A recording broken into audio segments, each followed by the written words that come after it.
بسم اللہ الرحمن الرحیم۔ السلام علیکم ورحمۃ اللہ وبرکاتہ۔ شادی کی رکاوٹ کا روحانی علاج۔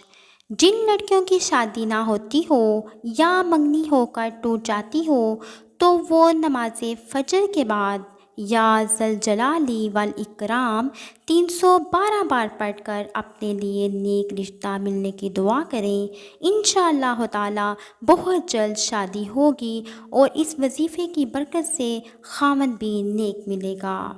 وظیفے کے بارے میں سب سے اہم اور ضروری بات بتاتی چلوں کہ آپ نے دوران عمل کھانا پینا اور بولنا نہیں اور اپنی پوری توجہ سے وظیفے کا ویٹ کرنا ہے اور اللہ تعالیٰ سے رو رو کر اپنی قسمت کو کھلوانے کے لیے دعائیں کرنی ہے، تو انشاءاللہ تعالیٰ بہت ہی جلد آپ کے لیے اچھے رشتے آنا شروع ہو جائیں گے۔ اس وظیفے کے بارے میں بتاتی چلوں کہ یہ بہت ہی مجرب وظیفہ ہے، بہت سارے لوگوں کو اس وظیفے کی برکت سے اچھے رشتے ملے ہیں۔ اللہ تعالیٰ عمل کی توفیق عطا فرمائے۔ اگر ویڈیو اچھی لگی ہو تو میرے چینل کو ضرور سبسکرائب اور لائک کر کے جائیں۔